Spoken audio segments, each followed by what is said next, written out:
And when Senator Blackburn asked you about them, here at the hearing, when you want to be confirmed, you try to distance yourself from them. But here's what you wrote in the article. You embrace those views. You wrote, quote, "I employ the view that rape is sex in order to focus on the significance of consent and rape law. The Sex Act is a violation per se without consent. In order to properly align the consent doctrine in rape law with consent in other areas of law, non-consent must be presumed."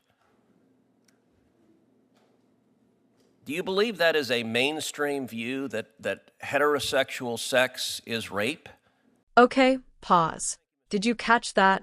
Because if you blinked, you might have missed one of the sharpest cross-examinations I've seen in a Senate confirmation hearing in a long time. That right there was Senator Ted Cruz doing what very few senators actually bother to do, the homework. Before we watch the rest of this, let me say I came into this video not necessarily looking to take sides. But the receipts Cruz is pulling out? A law school article, a 2020 speech, a law journal piece? He didn't just walk in with opinions. He walked in with evidence. And in a room full of politicians who love the sound of their own voice, that is genuinely refreshing. The nominee keeps falling back on "that was 30 years ago," or "I was just exploring ideas," but Cruz isn't letting that slide. Good.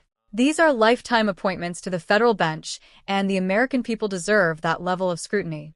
If you think confirmation hearings should actually mean something, smash that like button, subscribe if you're new, and let's watch the rest of this together. It only gets more interesting from here.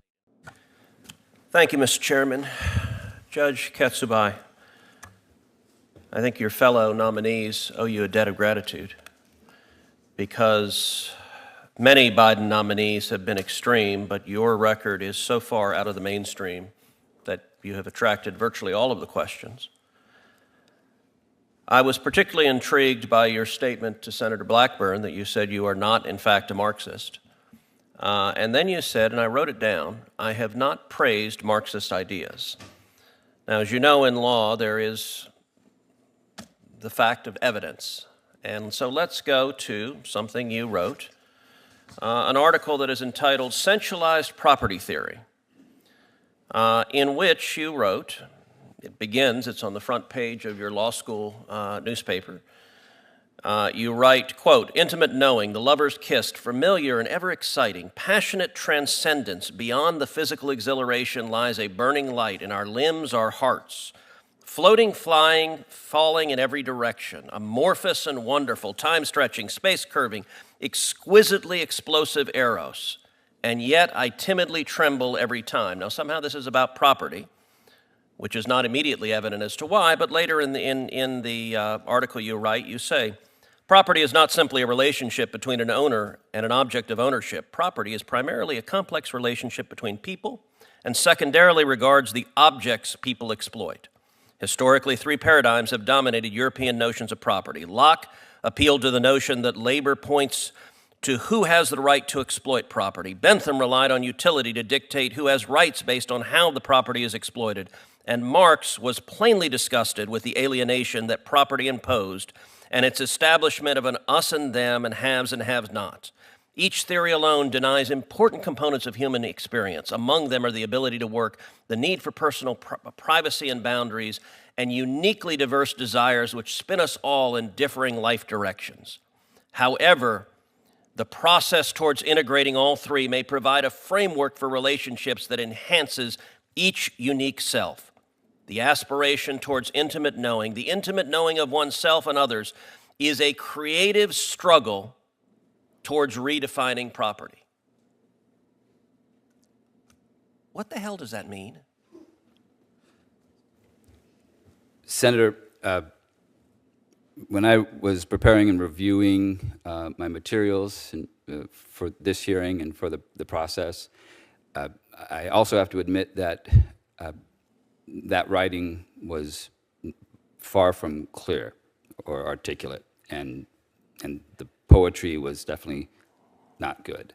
Now, Senator, I don't make... Do you believe we need to have a creative struggle towards redefining property, which is what you were advocating for? That was something that I wrote 30 years ago, Senator, and in the course of just exploring law school and the ideas that came with Okay, being so in your law school. flirtations with Marxism were 30 years ago, so let's go more recent. In 2020, you gave a speech entitled Reflections on Equity and Privilege, and you said, quote, "First, the world is wide enough for all of us. Privilege derives its power from the belief in scarcity, scarcity of money, natural resources, food, and power itself. The desire to control it all drives privilege. I want to suggest to you that equity, the idea of equity, rejects this model of scarcity." Now, that's Marxism in 2020.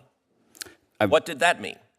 I've never considered that to be Marxist, Senator. It's the idea that equal access, and in the context of the work that I do here, So there is no scarcity, there are no property rights. Equity gives everyone an entitlement to each other's property. Is that right? not at all. And in the context of the work that I do on the bench, Senator, when you look at my record for all of these 16 years, you will find that I have upheld the Constitution and our case precedent.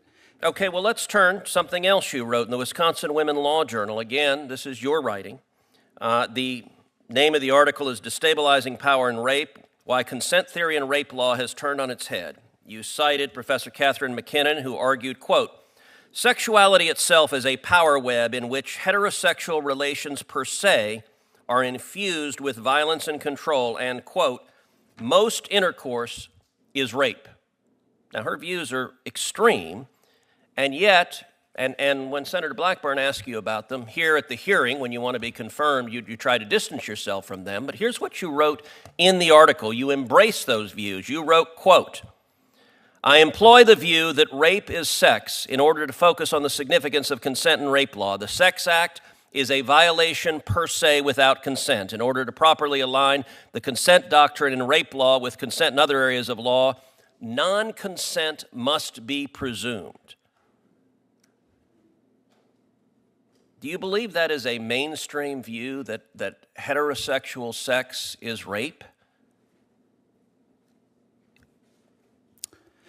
Senator, in that article, I was exploring different ideas and theories, and I was employing the hypothetical that you've just described to try to tease out a particular issue with respect to consent.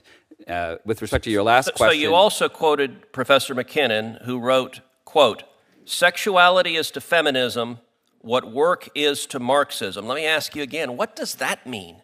Senator, I was summarizing different theories that people were presenting, so that way I could explain them and then employ an analysis with respect to the issue of what consent was in the context of sexual assault back in 30 years ago. I think your views are far, far out of the mainstream. Senator Welch? Thank you very much. I'm going to ask... All right, we've seen the whole thing now.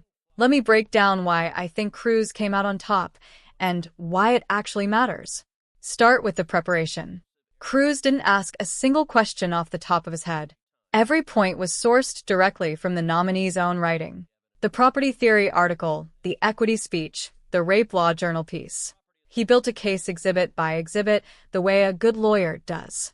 And that's not a coincidence, because Cruz is a lawyer, a former Texas Solicitor General, and it showed. The nominee's go-to defense throughout was basically, that was a long time ago, or I was just exploring theories. Look, people grow and change, I get that. But here's the problem. The equity speech wasn't 30 years ago. That was 2020, 3 years before this hearing. So the youthful exploration defense doesn't hold up across the board, and Cruz was smart enough to call that out directly. The property theory piece is worth dwelling on too. The nominee literally wrote about integrating Marxist thought into a framework for redefining property.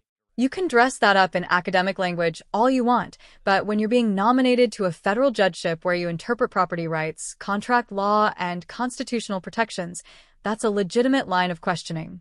It's not a gotcha. Then we get to the Wisconsin Women Law Journal article, and this is where it gets most significant.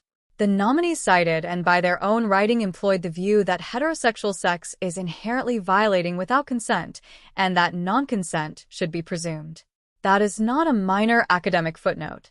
That is a foundational legal argument about how consent is treated in law. Framing that as just summarizing theories wasn't convincing, and Cruz wasn't buying it either. What struck me most was how composed Cruz stayed throughout. He was methodical. He let the nominee's own words do the heavy lifting. That closing line, "I think your views are far, far out of the mainstream," lands harder because he spent 6 minutes earning the right to say it.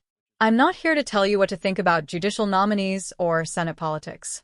But if you believe that people appointed to lifetime positions of enormous legal power should be rigorously questioned about the ideas they've championed, Cruz did exactly that job here. And that deserves credit regardless of where you fall politically. This is what confirmation hearings are supposed to look like. Drop your thoughts in the comments. I want to know what you think.